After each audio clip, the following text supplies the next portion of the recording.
Number one, the NFL going to open up next year in Brazil with the Eagles. What now? This international series in football, I can't stand it. Frankfurt, Hamburg, Berlin, London. Before you know it, they're going to play a game in Antarctica.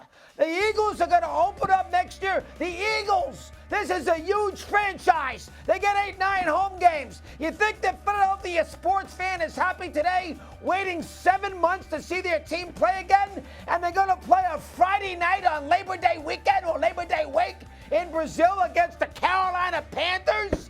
I mean, my gosh, why doesn't the NFL give them Dallas and take the Cowboy game away from Lincoln, the Merc, and put the game in Sao Paulo?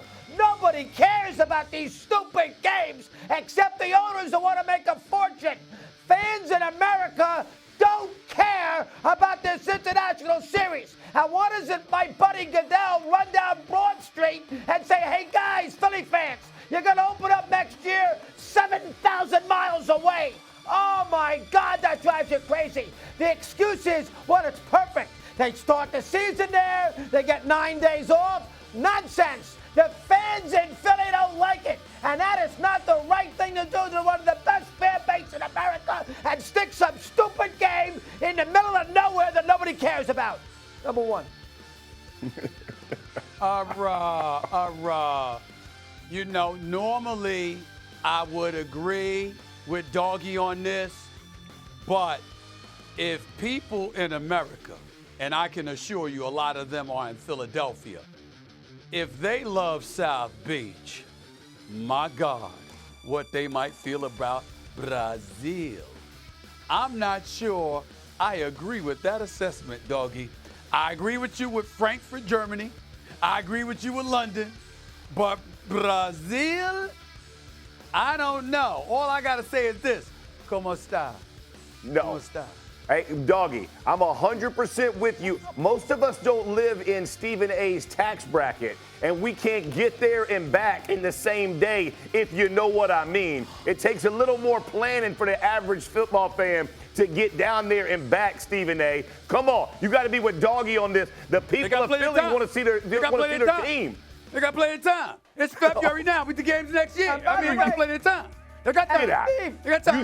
You should put a big plane together. They don't speak Spanish there, Steve. They don't speak Spanish. Portuguese. Portuguese. Yeah. Get it right for crying out loud. My bad. All right, number two. All right, what's next? Number two. All right, the NFL now, they're going to do a Peacock game next year, okay? Now, I had Clark Hunt on radio yesterday, who I love. He's a great guy, and I know we'll get to Mr. Goodell and our little pal over there in a minute. But hold on now. The answers that they give you, well, our younger audience, we have all sorts of surveys that indicate that they are going to streaming. And the Dolphin Chief game this year, the younger audience attendance was superb. So essentially, we almost have to go to streaming for our business model. Now, hold on.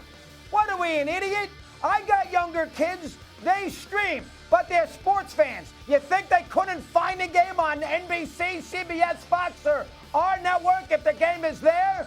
Oh, come on, it's the football playoffs. They had 23 million for the Chief Dolphin game. The next night with the Lions against the Rams on NBC, they had 38 million. So the idea that they're doing the young audience a tremendous service by showing a game in the postseason on streaming is a bunch of freaking nonsense. They did it because the NBC people gave them $110 million for the one stupid game. So all the owners, they split the $55 million and they make a fortune. They can stay at the Venetian. They can stay at the Wynn Hotel. They can have their commissioner parties. This is not about little Timmy Russo, little Colin Russo, little Kira Russo. This is about making money. And next year, another postseason game is on Peacock. And their answer is, well, our young fan, they stream. Nonsense! It's NFL playoff football. 110 million people are going to watch the Super Bowl, and it is not being streamed. Number two. Wow. I completely disagree with this old curmudgeon that is on the show with us right now in Mad Dog Russo. Throughout history, change has been provoked by the younger generation. The younger generation, as much as they love the big screen, if they had to choose between a big screen television or iPhone or their iPad or some tablet or whatever the case may be, that's what they're going to do. And by the way, here's the deal.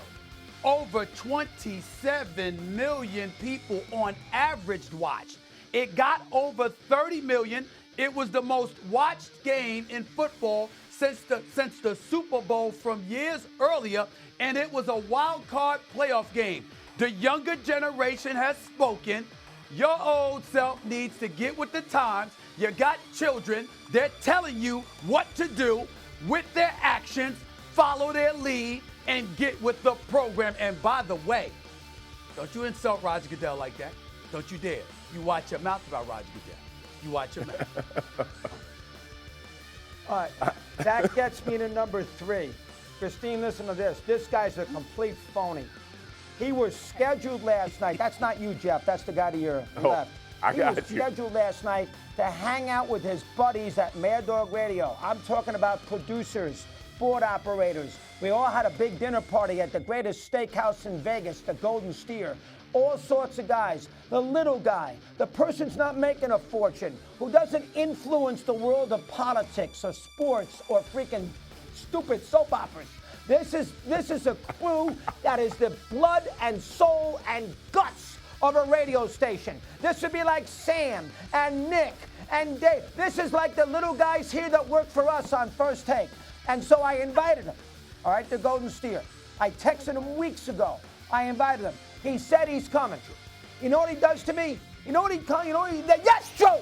And you know what he comes to? You know what he does? He goes to dinner last night at Royale's with the commissioner.